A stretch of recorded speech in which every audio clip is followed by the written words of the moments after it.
मैले यहाँ कहिलेकाहीँ यसो ठाउँतिर यहाँ बाहिर यसो हिँड्छु क्या, त्यो चिनियाहरू पुरा सर्वे गरिरहेको छ मोबाइलबाट, पुरा उनीहरूले बाटोको सर्वे गरिरहेको छ कि मैले त त्यो सोचिरहेको यहाँ युद्धको कहाँबाट छिर्न र कहाँबाट हान्ने कसलाई भन्ने कुराको सर्वे विदेशीहरूले गरिरहेको जस्तो लाग्दछ क्या मलाई चाहिँ। विशेष गरी चिनियाहरूले उनीहरू हतियार चाहिँ आइदिन सक्छ सिभिल, मतलब छैन नि। यही तपाईँ पक्राउ पऱ्यो त अस्ति, पक्राउ पऱ्यो, त्यत्रो गिरोह पक्राउ पऱ्यो। होइन भारतीय सेना त्यो पेन्सन वितरण गर्ने नाउँमा भारतीय सेना आएर बसिया छ, यहाँ हतियारसहित बसिया छ, अनि यहाँका बुद्धिजीवी ठालुहरू त्यहीँ जाँड खान जान्छन्।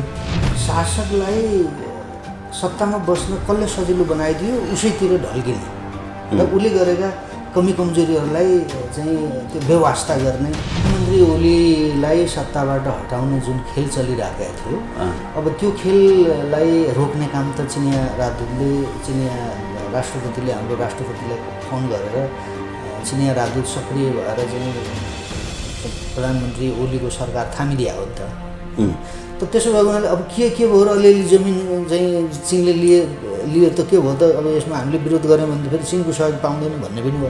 हजुर, ती प्रचण्डहरू पनि समातिने डर हुन्थ्यो नि त अमेरिकामा। त त्यो कुरा सबै मिलायो, त्यो एमसिसीको डिजाइन त्यही बेलै भएको थियो क्या। अमेरिकनको पैसा त थुप्रो एमसिसीको नाममा आएको पैसा तिनीहरूले थुप्रो खाइसक्यो नि त सबै नेताहरू। किन जनताले हुँदैन भन्दा प्रधानमन्त्रीले गर्छु म भनेर किन भन्नुहुन्छ? यहाँ कोही पनि जिउँदो मान्छे छैन क्या। यहाँ कति आर्मीका रिटायर जर्साहरू, यहाँका समाजका बुद्धिजीवी भन्नेहरूले चिनियाहरूबाट पैसा ल्याएर कन्सल्टेन्सी खोलेर बसेका छन्। एउटा पत्रकारिता क्षेत्रमा काम गरेको एउटा सचेत युवा थियो त्यो रेशम चौधरी भन्ने, त्यत्रो घटना घटाउन सक्ने गरिकन थरूहरूको आन्दोलन कसले उठायो? राजेन्द्र महतोहरू, बाबुराम भट्टराईहरू त्यहाँ पुगेपछि त्यो तपाईँको त्यहाँ त्यत्रो खालको बबन्डर भएको छ र राज्यका सुरक्षाकर्मीहरूलाई विभत्स ढङ्गले। त्यही भएर त अहिले रेशम चौधरीलाई चाहिँ छुटाउनु पर्यो भनेर केही व्यक्तिहरू लागि पर्नु भएको छ। र पुष्पकमल दाहाल प्रधानमन्त्री हुँदाखेरि राज्यले वान्टेड गरेको छ रेशम चौधरीलाई। रेशम चौधरी भागेर इन्डिया छ, यहाँको प्रधानमन्त्री गएर रेशम चौधरीलाई भेटेर आयो। धर्मको लडाइँ हुँदैछ है, अब लेखेर आउनुहोस्, धर्मको लडाइँ गराउँदैछन् सकेसम्म। त्यो त देखियो त, झन्डा जलाउने बित्तिकै देखियो, गाई काट्ने बित्तिकै। त्यो देख्नु भएन त्यो एकजना पुजारीलाई जीवन मङ्गोल भन्ने उहाँले त हामी चोकमा गाई काट्छौँ, यस्तो झन्डा त देशैभरि जलाउँछौँ भनेर हिजो मात्रै मैले उहाँको भिडियो युट्युबमा देखाएको थिएँ। एकदम अभिव्यक्ति त्यो त यो तयारी हुँदैछ होइन, जातीय लडाइँ गर्ने तयारी पनि हुँदैछ। नेपाली जनता नजाग्ने हो भने तपाईँको यो देश युद्धमा जान्छ।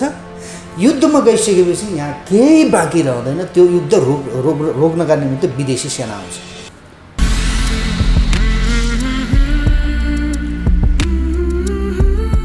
दर्शकवृन्द नमस्कार, हामीसँग यति बेला वरिष्ठ पत्रकार एवं नागरिक समाजका अगुवा अनिल योगीजी हाम्रो साथमा हुनुहुन्छ। पछिल्लो समय भएका राजनीतिक गतिविधिहरू बारेमा सूक्ष्म विश्लेषण गर्ने प्रयास गर्नेछौँ र देशको अहिलेका गतिविधिहरू र कसरी चाहिँ देशले अग्रगामी मोडहरू लिन सक्छ भन्ने विषयमा हामी पटक बहसहरू गर्दै आएका छौँ। यसलाई निरन्तरता दिने प्रयास गर्छौँ। अनिलजी, स्वागत छ यहाँलाई pnbkhबर.com-मा।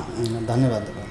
एकातिर शासकहरूको चरित्रमाथि चाहिँ प्रश्न चिन्ह उठिरहेको छ होइन, उनीहरू एकमाथि अर्को काण्डहरू थपिँदै जान्छ, एकमाथि अर्का गल्तीहरू थपिँदै जान्छ। अर्कातिर भारततर्फबाट पनि नेपाली सिमाना मिचिँदै आएको छ। अब यो पालि चाहिँ चाइनातर्फबाट पनि नेपालको सीमा मिचियो भन्ने कुराहरू आयो।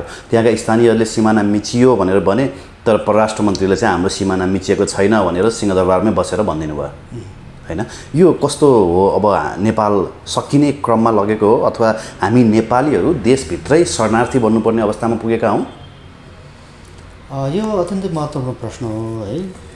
अब एउटा देशभक्त हुनुको नाताले र यो राष्ट्रको नागरिक चाहिँ हुन पाएकोमा पुर्खाहरूप्रति गौरव गर्दै यो नेपाल हामीले जसरी पायौँ त्यसरी भोलिको हाम्रा पुस्ताहरूलाई दिनुपर्छ भन्ने मान्यताका हिसाबले सोच्ने हो भने चाहिँ त्यो कहीँ कतैबाट पनि हाम्रो भूगोलमाथि थिचोमिचो हुनु, हस्तक्षेप हुनु, त्यो चाहिँ त्यो निन्दनीय कुरा हो। हामीले भारतको मात्रै चाहिँ सीमा मिच्यो, भारतको मात्रै हामीले विरोध गर्नुपर्छ भन्ने होइन। चिनले पनि हाम्रो भूगोल चाहिँ कतिपय ठाउँमा मिचेको भन्ने कुराहरू आए। अब यहाँ त कस्तो भने शासकलाई सत्तामा बस्न कसले सजिलो बनाइदियो उसैतिर ढल्किने र उसले गरेका कमी कमजोरीहरूलाई चाहिँ त्यो व्यवस्था गर्ने प्रवृत्ति छ नि त यो देशका नेताहरूको, शासकहरूको। त्यो भएर भने नि यो राष्ट्रियताको मामलामा भौगोलिक अखण्डताको सुरक्षाको मामलामा जति राणाहरू र राजाहरू सिन्सियर थिए नि यिनीहरू छैनन् क्या। राणाहरू त भागिहाले, भगाइ नै हालियो होइन। राजालाई राष्ट्रिय राजनीतिबाट बाहिर पारिएको छ। त भूगोल त चारैतिरबाट सब चाहिँ हाम्रो मिचिएको छ नि। त्यहाँका हुम्लाका विशेष गरी यो पटक हुम्लाको जुन सिमाना मिचिएको छ, 11 नम्बर पिल्लर चाहिँ हराइएको भनेको थियो, पछि फेरि भेटाइयो पनि भनियो। त्यहाँका स्थानीयहरूले चाहिँ यो चलन चल्तीको हिसाबले अथवा भोग चलनको हिसाबले चाहिँ यो जमिन हाम्रै हो भनिरहेका थिए। त्यसमाथि सहायक सिडिओले पनि यहाँ चाहिँ सिमाना मिचिएको हो भने पछाडि उहाँलाई अहिले गृहमा तानियो होइन, उहाँमाथि स्पष्टीकरण पनि सोधियो। अब सिमानामा अर्को अनुगमन टोली, सिडिओसहितको अनुगमन टोली त्यहाँ जाँदै थियो, तर यता काठमाडौँबाट चाहिँ होइन हाम्रो सिमाना मिचिएको थिएन, यस्तो अफवाह पहिला पनि आएको थियो भनेर अचानक उहाँहरूले बोलिदिनु भयो, परराष्ट्र मन्त्रीले नै बोलिदिनु भयो। यो देख्दा चाहिँ कतै चाइनासँग चाहिँ हामी बेसी ढल्केको हो यो पछिल्लो समय? होइन, त्यो त तपाईँको प्रधानमन्त्री ओलीलाई सत्ताबाट हटाउने जुन खेल चलिराखेको थियो, अब त्यो खेललाई रोक्ने काम त चिनिया राष्ट्रपतिले, हाम्रो राष्ट्रपतिलाई फोन गरेर चिनिया राजदूत सक्रिय भएर चाहिँ प्रधानमन्त्री ओलीको सरकार थामिदिया हो नि त। त त्यसो भएको हुनाले अब के भयो र अलिअलि जमिन चाहिँ चिनले लियो त के भयो त? अब यसमा हामीले विरोध गऱ्यौँ भने त फेरि चिनको सहयोग पाउँदैन भन्ने पनि होला। चिनसँग हामी त लड्न पनि सक्दैनौँ, भारतले सकिरहेको छैन। तपाईँको कस्तो खतरा छ भने नि, म चाहिँ चिन राष्ट्रको, चिनिया जनताको, चिनको राजनीतिक व्यवस्थाप्रति मलाई कुनै कमेन्ट गर्नु छैन। त्यो उहाँहरूको उद्देश्य, चिनियाहरूको उद्देश्य हो। उनीहरूले कस्तो शासन व्यवस्था अवलम्बन गर्ने, के गर्ने, त्यो उनीहरूको राइटको कुरा हो। मेरो त्यसमा केही पनि भन्नु छैन। त प्रश्न के हो भने अहिले हामी जति चाहिँ तपाईँको भारतसँग अथवा भारतीयहरूलाई जसरी हामीले कुरा बुझाउन सक्छौँ नि, उनीहरूसँग भिड्न सक्छौँ नि, चाहे तपाईँको बहसमा उनीहरूसँग बस्न सक्छौँ नि, त्यसरी चिनसँग हामीलाई गाह्रो हुन्छ। किनकि त्यो त भारतीयहरूले भोगेका छन् नि। नेहरूको र माओको त बडा राम्रो सम्बन्ध थियो नि, तर आन्दियो होइन। त्यसो भएको हुनाले यहाँ समस्या चाहिँ के भयो त भन्दाखेरि युवराजी, यो देशको शासन व्यवस्थामा आउनेहरू दक्षिणको बाटो हुँदै आए। युरोपियन युनियनहरू, दक्षिणका चाहिँ शासकहरू, इन्डियनहरूका चाहिँ काँधमा चढेर उनीहरू आए है। उनीहरू के का निमित्त आए त भन्दाखेरि चिनलाई चाहिँ नेपालको भूगोललाई प्रयोग गरेर चिनमा समस्या ल्याउने गरिकन उनीहरू आए। यो राजनीति यहाँ भित्रको राजनीति होइन। हामी हाम्रा कारणले कमजोर भइरहेका होइनौँ। हामी यो हाम्रा लागि ल्याइएको व्यवस्था पनि होइन। यो यी नेताहरूले हाम्रा लागि काम गरिरहेका पनि छैनन्। यो कुरा चाहिँ स्पष्ट हुनु पर्यो क्या हामी चाहिँ पहिला। जस्तो यो विश्लेषणमा म एउटा कुरा जोडौँ सर, केपी ओली प्यानल त्यसो भए चिनतिर ढल्केको छ स्वत हिसाबले, जुन कुरा पछिल्लो समयले देखायो होइन। त्यसो भए एमसिसीको पक्षमा उभिने चाहिँ प्रचण्ड प्यानल भएको हो त? अनि त्यो यो कुरा स्पष्ट देखिएको। त्यो चाहिँ के थियो भने प्रचण्डलाई अमेरिका चाहिँ डुल्न सजिलो थिएन नि, सर्कुलरै जारी गरेर गए। प्रधानमन्त्री ओली अघिल्लोचोटिको 1 वर्षको कार्यकालमा कि त्यति बेला हो सायद प्रचण्ड कुनै एउटा देशमा जान खोजे, त्यहाँ रहेका नेपालीहरूले चाहिँ त्यहाँको कानुनी चाहिँ निकायमा चाहिँ मुद्दा हाल्ने तयारी थियो। प्रचण्डलाई समाउने कुरा हो। त्यो त भ्रमण रोके नि त प्रचण्ड। एक्ज्याक्टली होइन, अरू देशका व्यक्तिहरूलाई त समातेको पनि छ। जस्तै तपाईँको बेलायतमा एकजना चाहिँ आर्मीको त्यो द्वन्द्वको बेलाको घटनामा मुछिएको एकजना आर्मीको कर्णेललाई त्यहाँ समातियो नि, नेपालकै एकजना के लामा भन्नेले त्यहाँ समातियो नि। ती प्रचण्डहरू पनि समातिने डर हुन्थ्यो नि त अमेरिकामा। त त्यो कुरा सबै मिलाइयो। त्यो एमसिसीको डिजाइन त्यही बेलै भएको थियो क्या, बुझ्नु भएन? यिनीहरूले त के गर्छन् भने कुनै पनि देशको शक्तिशाली राष्ट्रसँग यिनीहरूले पहिला सम्झौता गर्छन्। उसँग यो सन्धि सम्झौता गर्न हामी तयार छौँ, त्यसका लागि पैसा यिनीहरूले पहिल्यै ल्याएर खाइहाल्छ। सन्धि सम्झौता गर्ने सहमति यिनले पहिल्यै गरिसक्छन् क्या। तर एमसिसी पास भएको छैन, पैसा त यिनीहरूले खाइसक्यो नि त। अमेरिकनको पैसा त थुप्रो एमसिसीको नाममा आएको पैसा त यिनीहरूले थुप्रो खाइसक्यो नि त सबै नेताहरू। किन जनताले हुँदैन भन्दा प्रधानमन्त्रीले गर्छु म भनेर किन भन्नुहुन्छ? त्यसो केपी ओलीलाई के ट्र्यापमा पारिएको हो त? मतलब केपी ओली हेर्दाखेरि सिधै चिनिया लभिङमा देखिए यो पालि, होइन, किनकि पछिल्लो समयका गतिविधिले हेर्दाखेरि जसरी याङसीको सक्रियता बढ्यो, उहाँलाई चाहिँ यो नेकपाभित्रको विवाद जसरी सुल्झाउने कुराहरूमादेखि लिएर अहिले सिमाना समेत मिचिएको छैन है भनेर उहाँले स्पष्ट बोलिदिनु भयो। त्यो हिसाबले उहाँ चिनिया पक्षतिर ढल्केको देखियो। तर अब एमसिसीको पक्षमा केपी ओली देखिनु भएको थियो भन्ने कुरा त झुट रहेछ। यति बेला त प्रचण्ड पो एमसिसीको पक्षमा हो कि भन्ने लाग्यो कि मलाई। त्यही होइन, त्यो तपाईँले ठिकै भन्नुभयो। यो कस्तो भने यिनीहरू कति बेला कहाँ ढल्किन्छन् अथवा कसको पक्ष पोषण हुने गरिकन यिनीहरू सत्तामा बस्छन्, के गर्छन् भन्ने कुरा चाहिँ त्यो लगभग बुझ्ने मान्छेहरूले बुझिसकेका छन्। किनकि यो तत्त्व जस्तै मैले बुझ्दाखेरि चाहिँ मेरो नजरमा चाहिँ यो सम्पूर्ण रूपले चाहिँ यो देशलाई समाप्त पार्ने तत्त्व हो भन्ने बुझाएको छु मैले। यो देशका पार्टीहरू, नेताहरू है, यिनीहरू टोटल्ली तपाईँको 17 सालमा राजा महेन्द्रले अराष्ट्रिय तत्त्व त्यसै भने होइन रहेछ भन्ने बुझ्दैछु क्या म चाहिँ। तपाईँको हातमा शासन व्यवस्था छ, तपाईँले आफ्नो देशलाई बलियो किन बनाउनुहुन्न? तपाईँको हातमा राज्यको साधन स्रोत छ, ढुकुटी छ, तपाईँले जनताले भोकभोकै मर्दा पनि तपाईँको मन किन दुख्दैन? तपाईँले आफूले नसकिने चाहिँ विदेशीहरूसँग किन चाहिँ जोरी खोज्नुहुन्छ? आफ्नो देश हित विपरीत हुने सन्धि सम्झौताहरू गर्नका निम्ति तपाईँहरू किन यति लालायत हुनुहुन्छ? भन्दा तपाईँ लोकतन्त्रको कुरा गर्ने, जनताको जनमत नै सबै थोको पनि भन्ने गफ हाँक्ने, चुनाव पनि गर्ने, भोट पनि लिने, अनि कर्म चाहिँ तपाईँले जनताले भनेअनुसार चाहिँ गर्न चाहिँ नपर्ने, यो के व्यवस्था हो? त्यही भएर मैले भनेको के भने यो व्यवस्था र यो व्यवस्था सञ्चालन गर्ने नेताहरू भनेका टोटल्ली विदेशीका दलाल हुन् है। यिनीहरू चिनियाहरूले यो कुरा बुझेको हुनाले अहिले तपाईँको यो भारतको भन्दा बढ्ता तपाईँलाई यो देशलाई आर्थिक सहयोग भइरहेछ चिनियाबाट। किन?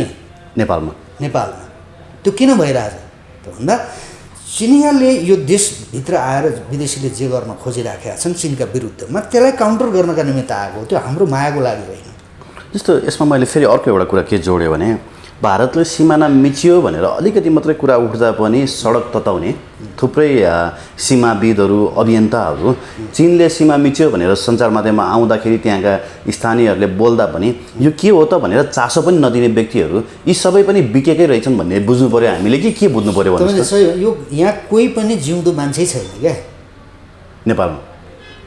यहाँ कति आर्मीका रिटायर जज साहबहरू, यहाँका समाजका बुद्धिजीवी भन्नेहरूले चिनियाहरूबाट पैसा ल्याएर कन्सल्टेन्सी खोलेर बसेका छन्। चिनिया विज्ञ, नेपाल चीन सम्बन्ध, यो त बडा गजबका मान्छे बस्ने देश हो नि त। मैले त्यही भएर मैले अघि एउटा फेसबुकमा स्टाटस लेखेँ क्या, मलाई चाहिँ बडा वैराग लागेर लेखेको मैले नभेटेको मान्छे छैन क्या यो देशमा। राजादेखि मै हुँ भन्ने बुद्धिजीवी भन्नेहरूलाई सबैलाई भेटेको छु क्या मैले। भेटेको मात्र होइन कि 5 वर्षसम्म त तपाईँको यो देशका मै हुँ भन्नेका कलिएका मान्छेहरूलाई एक ठाउँमा राखेर तपाईँको देशको स्थिति र अवस्थाका बारेमा बहस गरेको छु क्या। युद्धको बेलामा तपाईँको 28 दिन पैदल हिँडेर युद्ध रोक न यो भनेर 500 जना मान्छे चाहिँ साथमा ल्याएर पैदल यात्रा गरेर आउने मान्छे हुँ क्या मैले बुद्धिजीवी खोजेको थिएँ क्या यो देशमा। बुद्धिजीवी नै छैन, यी त सब यी विदेशीको पैसा खानेहरू हुन्। त्यसो भएर यहाँ बोल्दैनन् यिनीहरू। भारतको विरोध गर्नुको चाहिँ एउटा कारण छ। किन कारण छ भने भारतले अथवा भारतीय शासक वर्ग, त्यहाँको ब्युरोक्र्याट, त्यहाँको चाहिँ त्यो यो र जुन छ उसँग जोडिएपछि सबै थोक पाइन्छ भन्ने चरित्रबाट नेपालीहरू चाहिँ राजनीतिमा, समाजमा देखिन्छन् उनीहरू। जब इन्डियनले पत्याउँदैन अनि त्यसपछि ती तथाकथित बुद्धिजीवी भन्नेहरू केही इन्डियनहरूको विरोध गर्छन् अनि उसले पैसा दियो भने त्यो सिद्धियो। फेरि त्यसरी बिकेर चुप लागेका पनि धेरै छन्। त्यो पैसा दिनु पऱ्यो क्या, भारतीयले पैसा दियो भने चुप लागिहाल्छन्। अब चिनियाले कतिलाई पालेको छ, ती किन बोल्छन् चिनका विरुद्ध? बोल्दैन। अब चिनका विरुद्ध कोही बोल्यो भने को बोल्ने भयो त भन्दा जसले भारतबाट पैसा खान्छ त्यो मात्र बोल्छ चिनका विरुद्ध है। फेरि त मेरो प्रश्न त्यो होइन। मेरो प्रश्न चाहिँ के हो भने यो नेपाल हाम्रा पुर्खाहरूले रगत बगाएर निर्माण गरेको देश हो। चीनसँग पनि लडाइँ गरेका छ हाम्रा पुर्खाहरूले भूगोलका लागि है। त्यो त्यहाँको जमिनको तपाईँको वर्षेनी कर समेत उठाउने गरेका थियो कुनै बेलामा हाम्रा चाहिँ देशका शासकहरूले कुत्तिर्ने गर्थे। चिनले हामीलाई बुझाउनु पर्थ्यो। एक्ज्याक्टली। भारतीयहरूसँग त्यो त्यत्रो जङ्गे पिलर हाल्यो नि त जङ्गबहादुरले एक्लै सुगौली सन्धि पछि गुमेको भूगोल समेत उसले 4वटा बाँके बर्दिया कैलाली कञ्चनपुर त फिर्ता ल्याएर हाल्यो नि त जङ्गे पिलर। त्यो हो राष्ट्रवाद भनेको, त्यो हो देशभक्ति भनेको। त्यो पनि तत्कालीन ब्रिटिस इन्डियालाई समेत थाहा नदिकन एकपक्ष रूपले उहाँले हाल्नुभयो हाल्यो होइन। भने नि जङ्गबहादुर आफ्नो नाम लेख्न पनि सक्दैनथे, साक्षरताको हिसाबले उनी त्यति कमजोर थिए, त्यो बेला पनि त्यस्तै थियो। तर उसले अङ्ग्रेजलाई समेत तर्साएको थियो होइन। बेलायतमा जाँदाखेरि त्यहाँ चाहिँ मैले भनेअनुसार सलामी दिन्छस्, एउटा स्वतन्त्र राष्ट्रको प्राइम मिनिस्टर हो भनेर मान्छस् भने आउँछ, नभए फर्किन्छु भनेर समुद्रबाट फर्किनु खोजेको थियो। त्यो हो नि त हाम्रो बहादुरी भने त। अहिले त यी त कस्तो भने नि चिनले सत्ता बचाइदियो भने यी चिनिया पक्षधर हुन्छन्, यी गुलामहरू होइन। भारतले चाहिँ सत्ता बचाइदियो भने यिनीहरू भारतीय दलाल हुन्छ। यो त दलालहरूको हातमा गयो क्या व्यवस्था। जता पनि बिक्ने भयो, जता पनि बिक्ने भयो भने पत्रकार बिकेका छन् है। कुन चाहिँ पत्रकारले मैले पैसा खाएको छैन विदेशीको भन्नुहोस् त मलाई। अहिले कहलिएको भन्ने है, यो ठुल्ठुला टेलिभिजनमा चाहिँ त्यो यो टक सो चलाउनेहरू कसले पैसा, देशभित्रका दलालहरू र विदेशी दलालबाट पैसा खाएको छैन मैले, म मेरै बुताले गरिरहेको छु, म देशको कुरा भन्नुहोस् त कसैले, म मुखमा थुकिदिन्छु देशको। मलाई थाहा छ नि यिनीहरूले के गरे यो 30 वर्षदेखि। म त भुक्तभोगी हुँ क्या युवराजजी। तपाईँ आफै म कुनै आक्रोश व्यक्त गरिरहेको होइन, मैले देखेको सत्य यही हो। त्यसो भएको हुनाले विदेशीहरूले हामीलाई हेपे। अब यिनीहरू इन्डियनले चाहिँ यत्रो हामीलाई हेपिरहेछ, सत्ताको माइक्रो म्यानेजमेन्टसम्म चाहिँ उसले काम गर्छ, गर्थ्यो होइन। त्यो गर्नैसम्म यो पछिल्लो समयमा यो ओलीको सरकारलाई गिराउने है, यो सीमा सम्बन्धीको विवादको कारणले त्यो नक्सा जारी गरेपछि चाहिँ सिद्ध्याउने ढङ्गले चाहिँ दक्षिण आएको होइन। त उसले त्यो स्थिति आएपछि चिनलाई गुहार मागे यिनीहरूले, अनि चिनिया राजदूतको सक्रियतामा यो सत्ता टिकिराखेको छ भने चिनियाले मिचेको भूमिको बारेमा यिनलाई के चिन्ता गर। त्यसरी यो दलालहरूको हातमा गएको देशको जुन शासन व्यवस्था छ, यो शासन व्यवस्थालाई हामीले नपल्टाउने हो भने, नेपालीहरूले यसलाई बहिष्कार नगर्ने हो भने यहाँ यो देश पनि तपाईँको रहँदैन अब है। यहाँ चाहिँ लडाइँ चिनियाहरूको र इन्डियनको र युरोपियनहरूको लडाइँ हो यो। यसमा चाहिँ हामी मिचिन्छौँ क्या है। तपाईँको चिनियाहरू अब यस्तो गरिदिन सक्छ, मैले यहाँ कहिलेकाहीँ यसो ठमेलतिर यहाँ बाहिर यसो हिँड्छु क्या, त्यो चिनियाहरू पुरा सर्वे गरिरहेछ मोबाइलबाट, पुरा उनीहरूले ओयो बाटोको सर्वे गरिरहेछ कि मैले त त्यो सोचिरहेको यहाँ युद्धको कहाँबाट छिर्ने र कहाँबाट हान्ने कसलाई भन्ने कुराको सर्वे विदेशीहरूले गरिरहेको जस्तो लाग्दैछ क्या मलाई चाहिँ। विशेष गरी चिनियाहरूले चिनिया नागरिकहरूले तपाईँ त्यो गरिराखेको छ कि हाम्रो देशको सुरक्षा व्यवस्था त अब यिनलाई त के यो लकिरका फकिर सेन्ट्रल जेलमै आएर हान्न सक्छन् भारतबाट। त्यो अनुसारले देख्नुभयो नि, त्यो सेन्ट्रल जेलमै गएर हानिदियो होइन। राजा मरेको देश, राजा मारेको जिम्मेवारी नलिएको है। त्यस्तो राजा मारियो त जिम्मेवारी कसैले लिएन।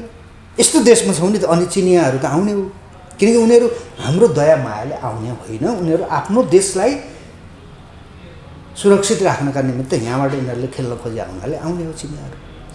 उनीहरू हतियारसहित आइदिन सक्छ सिभिलमा, मतलब छैन नि। यही तपाईँ पक्राउ पऱ्यो त, अस्ति पक्राउ पऱ्यो, त्यत्रो गिरोह पक्राउ पऱ्यो होइन। भारतीय सेना त्यो पेन्सन वितरण गर्ने नाउँमा भारतीय सेना आएर बसेको छ, यहाँ हतियारसहित बसेको छ। अनि यहाँका बुद्धिजीवी ठालुहरू त्यहीँ जाँड खान जान्छन्।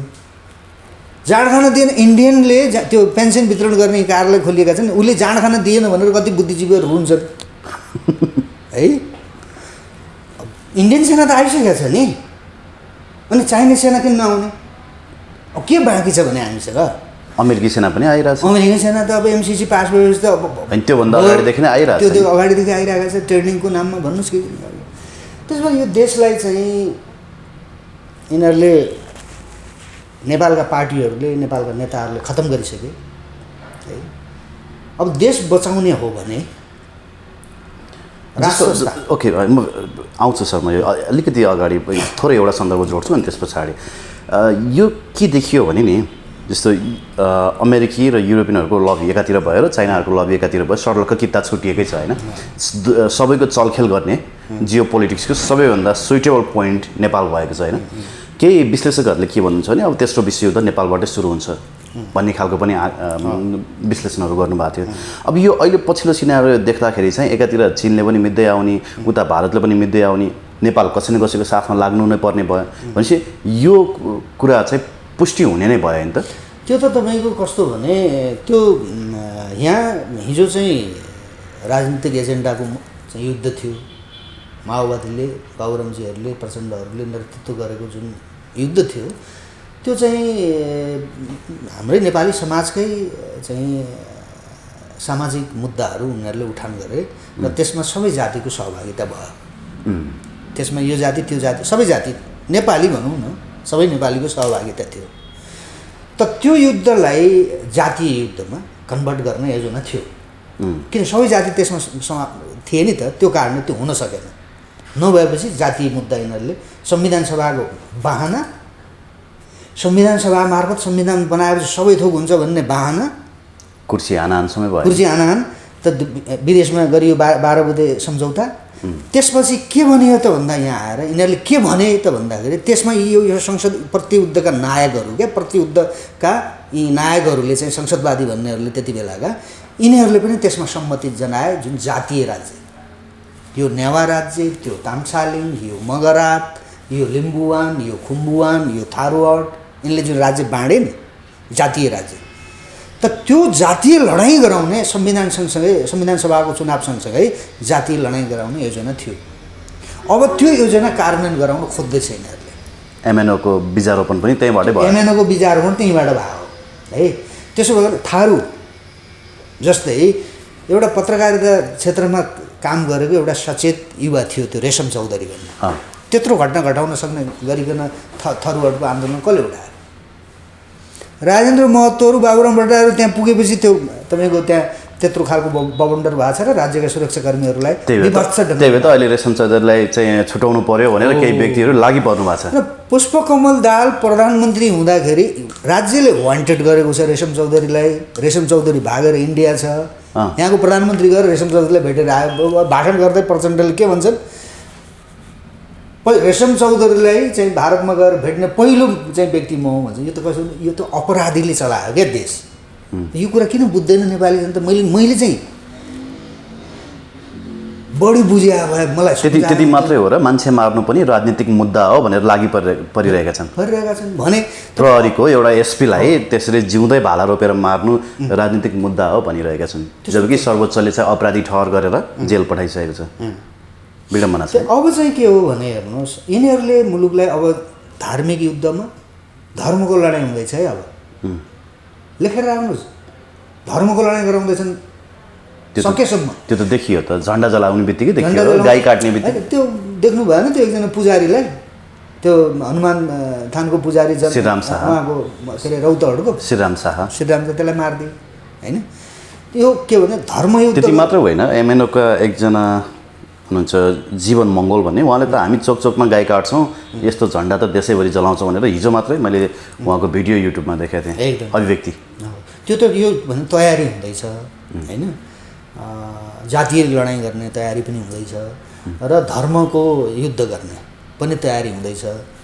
हिन्दू भन्नेहरू पनि होइन, मजा आइरहेछ कतिलाई है, हिन्दूको आवरणमा लड्ने भनेर तयारी गरिरहेछन्। त्यसो भए हुनाले यो देशलाई सम्पूर्ण रूपले समाप्त पार्ने माध्यम यो व्यवस्था बनिराखेका छ र यी राजनीतिक पार्टी बनिराखेका छन्। जबसम्म चाहिँ यी राजनीतिक पार्टीहरूलाई, यी नेताहरूलाई चाहिँ नेपाली जनताले तह लगाउने गरिकन हामीले चाहिँ धक्का दिने, यिनीहरूका विरुद्धमा चाहिँ जनतालाई उभ्याउने, सबै नेपाली जातिलाई उभ्याउने र राष्ट्रका चाहिँ बचे खोजेका जे संरचनाहरू छन् तिनीहरूलाई पनि चाहिँ यो मुलुक बचाउनका निमित्त बाध्य पार्ने गरिकन नेपाली जनताले अब दबाब नदिने हो भने, नेपाली जनता नजाग्ने हो भने तपाईँको यो देश युद्धमा जान्छ। युद्धमा गइसकेपछि यहाँ केही बाँकी रहँदैन। त्यो युद्ध रोक्नका निमित्त विदेशी सेना आउँछ। यो लेखेर राख्नुहुन्छ। गृहयुद्ध मात्र हुँदैन, त्यो युद्धले, त्यो झिल्कोले अरू अन्त पनि सकाउँछ। त्यो त यो त हामी त सिद्धिने ठाउँमा पुगिसक्यौँ भने हामीसँग त केही पनि बाँकी छैन। मैले अघि पनि भने तपाईँलाई, चिनियाहरू तपाईँको यही मार्गबाट उनीहरू चाहिँ हतियारसहित उनीहरू शिविरमा आउन सक्छ। सायद आइसकेको होला है। के छ हामीसँग, के सुरक्षा संयन्त्र के छ हाम्रो भन्नुहोस् न। यो सबै पार्टीका चाहिँ नेताहरूका, विदेशीका दलालहरूका चाहिँ गोडामा चाहिँ स्वाभिमानको चाहिँ भेटी राखेर चाहिँ जागिर खाने जागिरीहरूले बचाउँछन् देश। अब जनता नै महान छन् हेर्नुहोस्। नेपाली जनताले यो कुरा बुझ्नु पऱ्यो। नेपाली जनतालाई मेरो विनम्र अनुरोध के पनि हो भने युवराजी, विकल्पतिर जानु पऱ्यो।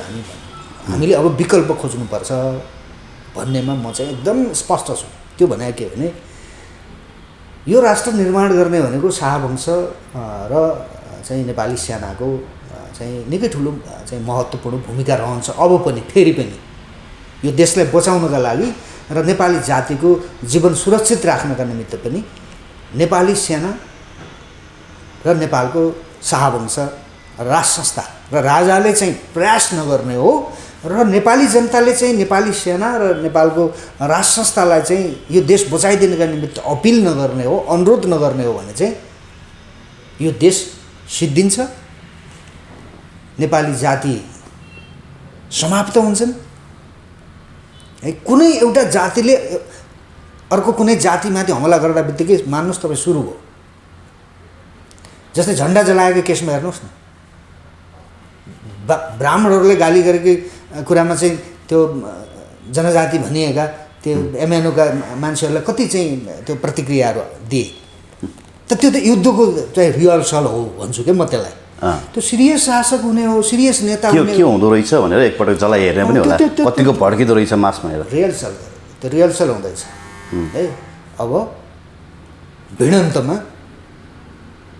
चाहिँ कहिलेदेखि सुरु हुन्छ भिडन्त, त्यसको प्रतीक्षा मात्रै हो हामीले गर्ने भनेको। अब त्यसो भए उनीहरूले म के भन्दैछु भने देश बचाउने हो र नेपाली जातिलाई तपाईँको न्याय र सुरक्षासहित नेपाली जातिको जीवन यो धरतीमा चाहिँ बाँच्न दिने हो भने विदेशीका दलालहरूलाई जबसम्म तपाईँले चाहिँ ठेगान लाउनु हुँदैन। नेपालका नेताहरू, नेपालका दलहरू सबै नभनौँ, धेरै नेताहरू इमान्दार पनि छन्, धेरै कार्यकर्ताहरू इमान्दार पनि छन्, तर तिनले आफ्नो भूमिका खोज्नु पऱ्यो नि त। तिनले भूमिका खोजेनन् भने चाहिँ ती पनि यति मासिन्छन् है। अब मासिने भनेको दलालहरू नै हो। फेरि अब मासिने दलालहरू नै हो, देशद्रोहीहरू नै हो, जसले यो देशलाई आज यो रसातलमा पुगाए, जसले नेपाली जनताको रगतमा चाहिँ होली खेले, तिनीहरू नै हो मासिने। फेरि मास्छ नेपाली जनताले, हामीले नसकौँला, अर्को पुस्ताले मास्ला भोलि। शाखा सन्तानसँग हिसाब किताब राख्नुपर्छ। अब यो देश कमजोर बनाउने र नेपाली जातिको जिन्दगीसँग खेलवाड गर्नेहरूसँग, उसका शाखा सन्तानसँग हिसाब किताब गर्नुपर्छ, गर्छ नेपाली जनताले भोलि। त्यसो भए उनीहरूले हामीले बाँच्ने हो भने चाहिँ योभन्दा अर्को विकल्प छैन। नेपाली जनता आत्तिएका छन् रोगले, भोगले, यो विदेशीको थिचोमिचोले, यी तमाम खाले यी हस्तक्षेपका कारणले नेपाली जनतामा ठुलो पीडा चाहिँ तपाईँको भएको छ। त यो चाहिँ खतरा हो। जनता भड्कियो भने स्थिति डामाडोल हुन्छ। फेरि यो राज्यले कन्ट्रोल गर्न सक्दैन है। जनता पनि अलिक बढी नै सहनशील भए, किनभने लामो समयसम्म उनीहरूले एउटा युद्ध भोगे होइन। त्यो युद्धबाट ग्रसित पनि भयो। बेरोजगारीको समस्या त्यस्तै नै छ अहिले पनि होइन। अब रोगको समस्या त्यत्तिकै छ, भोकको समस्या पनि त्यत्तिकै छ। त्यही पनि जनताहरू चुप लागेर बसेका छन्, आफ्नो दैनिक गुजारा, दैनिक काममा फर्केका छन् होइन। जनता, नेपाली जनता धेरै सहनशील है एकदम होइन। त्यही आज लन्डनमा हेर्नुहोस् न, कत्रो प्रोटेस्ट भइरहेछ होइन। कहीँ पनि तपाईँको यो नेपाली जनता जस्तो सहनशील कहीँको पनि नागरिक छैन क्या, कहीँको पनि जनता छैन। हामी त्यति सहनशील भयौँ कि यिनले काटे पनि ठिक, मारे पनि ठिक, लुटे पनि ठिक। यिनले चाहिँ कति अपराध, यस्तो अपराध गर्नु पाइन्छ भने, यस्तोसम्म ढाँट्नु पाइन्छ। यिनले त व्यवस्थाको नाममा, राजनीतिको नाममा, अधिकारको नाममा है कति ढाँटे नेपाली जनताले, केही पनि दिएन। तैपनि जनता सहेर बसिरहेछ। त यो दुर्भाग्य हो क्या। नेपाली जनताले दुःख त्यसै भोगिरहेका छन्, यो नबुझेको कारणले भोगिरहेछ क्या। त्यसो भएको हुनाले यो देश बचाइदिनका निमित्त हामीलाई चाहिँ नेपाली जनतालाई सेना र राजाको आवश्यकता, राज संस्थाको आवश्यकता पर्छ। यहाँ जतिसुकै चाहिँ आफूलाई चाहिँ विद्वान हुँ, ठुलो ठालु हुँ भने पनि होइन, त्यो राज संस्थाको अर्कै महत्त्व छ यो देशमा। नेपालको राजाको अर्कै महत्त्व छ। किनभने हामी त बिक्री हुँदो रहेछौँ नि। नेपालको कुन चाहिँ ठालु छ कि म स्वाधीन छु भन्न सक्ने, सब बिक्री भएका छन् यिनीहरू।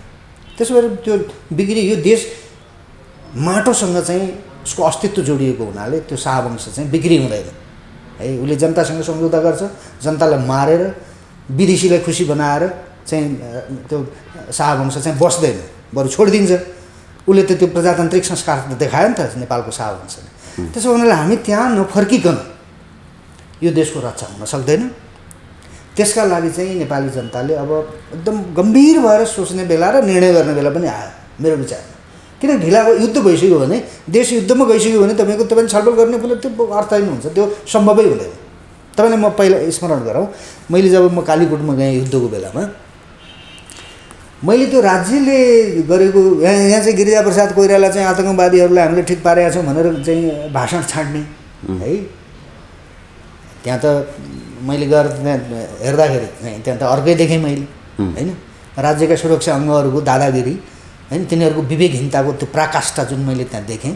त्यसपछि मैले त्यहाँका चाहिँ समाजका ठालुहरू, बुद्धिजीवी केही भन्नेहरू, तिनलाई जम्मा गरेर यो कुरा त भनौँ सिडिओलाई गएर सदरमुकाममा भनेर त्यहाँ जम्मा गर्न खोजेको एकजना पनि आएन, मान्छे जम्मै भएन क्या, डरले, दुवैतिरको डरले जम्मा भएन। त भोलि यहाँ युद्ध सुरु भयो भने यहाँ कसले तपाईँ हाम्रो अन्तर्वार्ता कसले लिने, को बसेर छलफल देश अप्ठ्यारो पऱ्यो अब के गर्ने भने छलफल गरेर त्यो समय हुँदैन हामीसँग। बन्दुक हुन्छ अगाडि, के को कुरा गर्नु तपाईँले, बन्दुकसँग कुरा हुन्छ, गोलीसँग कुरा हुन्छ, हुँदैन। त्यसो भने देशलाई त्यहाँ पुगाइदिएका छन् यी दलालहरूले, विदेशी पैसा खानेहरूले त्यहाँ पुगाइदिएका छन्। यिनीहरूको अन्त्य जबसम्म हुँदैन, यिनीहरूको अन्त्य अब जनताले गर्न सक्दैन फेरि। त्यही भएर मैले नेपाली सेना र नेपालको शाहवंशलाई सहयोग गरौँ र देश बचाउँ र यी दलालहरूलाई मासौँ भनेको मैले। यो मेरा लागि भने आएन मैले, म मात्रै मर्दिनँ नि त। अब त हिजो मेरो जाति मात्रै सिद्धिएन नि, सबैले मर्नु पऱ्यो नि त युद्धको बेलामा। त भोलि पनि त सबैले मर्नुपर्छ हामीले है। त्यसो भने बाँच्ने कि मर्ने, बाँच्ने हो भने चाहिँ शाहवंशलाई चाहिँ अभिभावकत्व लिँदैन अनुरोध गरौँ र नेपाली सेनालाई पनि चाहिँ मद्दत गर्नका निमित्त अनुरोध गरौँ र नेपाली जनताको यो जनआवाज हो भनेर भनौँ सबैले है। होइन अब यस्तै हो मर्ने भन्ने हुन्छ ठिकै छ, के फरक पर्छ। अब हुन त नेपाली सेना र राज संस्थासँग एउटा भावनात्मक सम्बन्ध पनि जोडिएको छ होइन, त्यो देखिन्छ पनि धेरै कुराहरूमा। तर केही व्यक्तिहरू भनौँ न, विशेष गरी अर्जुन गेवाली लगायतको पोस्टहरू मैले हेर्दाखेरि चाहिँ हिजोको दिनमा राजालाई समेत त्यो सहयोग नगरेको नेपाली सेनाले आजको दिनमा कसरी गर्ला, र अर्को कुरा नेपाली सेना पनि सबैभन्दा धेरै बेसी पश्चिमाहरूसँग बिकाउ भएको भन्ने कुराहरू उहाँले आरोप लगाउनु भएको छ। अब त्यो सम्भव होला त, जसरी तपाईँले भन्नुभएको छ नेपाली सेनाले सहयोग गर्ने कुरा होला त सम्भव? त्यो हावा नलागे पात हल्लिन्न भने जस्तो त्यो त बदमासी त भएको छ नि त, भ्रष्टाचार त भएको छ नि त त्यहाँभित्र व्यापक है। जनता आज जनताका लागि अरू देशमा हो भने अरू देशको सेनाले त विचार गरिहाल्थ्यो नि। अब हाम्रो देशको सेनाले त संविधान अनुसार भन्छ होइन, विदेशीले बनाएको संविधान, विदेशीले ल्याइदिएको नेतृत्व होइन, त्यो सैनिक नेतृत्वले कमसेकम समीक्षा पनि त गर्नुपर्ने हो नि। बन्दुकसँगै विवेक पनि छन् नि होइन, समीक्षा त गर्नुपर्ने हो नि। यो देशलाई बर्बाद पार्ने को हुन् भन्ने कुरा त मैले त थाहा पाएको छु भने आम नागरिकले त बुझिसक्यो नि, सेना नेतृत्वले बुझाएको छैन। उनीहरूलाई आफ्नो संस्था निर्माण गर्ने त्यो नेपाली सेना, तत्कालीन शाही नेपाली सेना, त्यो त निर्माण गर्ने शाहवंश हो नि त होइन। शाहवंशले त्यो सेनालाई प्रयोग नगरिकन बरु उनीहरूले चाहिँ गद्दी छोडेर बाहिर निस्किए होइन। को रहेछ त प्रजातन्त्रप्रति, देशप्रति र नेपाली जनताप्रति इमान्दार को रहेछ त भन्ने कुरा सैनिक नेतृत्वले बुझ्नुपर्छ कि पर्दैन। तपाईँले भनेको एउटा कुरा सही हो कि यी सबै कता कता यिनले के बिगारिसकेका छन्।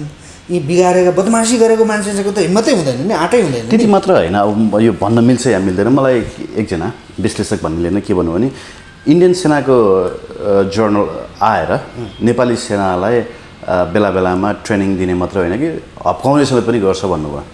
होइन त्यो त तपाईँको श्याम शरणले भनेको चाहिँ मैले चाहिँ सेनापतिलाई मैले धम्काएपछि अनि मात्रै राजालाई छोडेको तिनीहरूले, अनि आएको गणतन्त्र भनेर त्यो श्याम शरणले भनेको छ नि। श्याम शरणले भनेको छ नि। अनि त्यस्ता श्याम शरणलाई नेपाल आएर चलखेल गर्न के गाह्रो भयो? के गाह्रो भयो? सेनाले त्यसको चाहिँ यो होइन भन्न सकेन होइन। त्यसो होइन, मैले भने नि जनता नै तागत, जनताले नै बल गर्नु पऱ्यो। जनता जता जान्छन्, जनताले जे भन्छन् त्यो गर्न बाध्य हुनुपर्छ। सेना पनि बाध्य हुनुपर्छ क्या। यो सेनाले मात्र एक्लै गर्न सक्ने कुरा होइन फेरि। त्यही भएर मैले राज संस्था चाहियो भनेको। राज संस्था भयो भने सेनाले पनि चाहिँ साथ दियो भने र नेपाली जनताले पनि साथ दियो भने चाहिँ यो मुलुक बाँच्छ। हेर्नुहोस्, अन्यथा यो मुलुक बाँच्दैन। मुलुकलाई ठुलो चाहिँ तपाईँको एउटा गृह युद्धमा, ठुलो जातीय युद्धमा, धर्म युद्धमा फसाउँछ नि। यहाँ केही बाँकी रहँदैन, खण्डहर हुन्छ यो, खण्डहर हुन्छ यो, केही पनि रहँदैन। के हामी देखिरहेको छौँ इराक, अफगानिस्तानमा, लिबियामा देखिरहेको छौँ, सिरियामा हामीले त्यहाँ त्यत्रो मान्छे मर्दा त्यो सिरियाको राष्ट्रपतिले छोड्दैन। यो व्यवस्था यस्तै हो क्या। विद्या भण्डारले छोड्नेवाली छैनन्, ओलीले छोड्नेवाला छन्। यो व्यवस्था खत्तम गर्नका निमित्त नै, दलालहरूलाई खत्तम गर्नका निमित्त पनि राजा र सेनाको साथ नेपाली जनताले नलिने हो भने हामी सिद्धिन्छौँ। मैले बुझाएको चाहिँ यही हो। हस् सर, एकदमै महत्त्वपूर्ण विषयमा महत्त्वपूर्ण कुराकानी भयो। धन्यवाद दिन चाहन्छु समय संवादको लागि। मलाई पनि मौका दिनुभयो, तपाईँलाई धेरै धेरै धन्यवाद छ।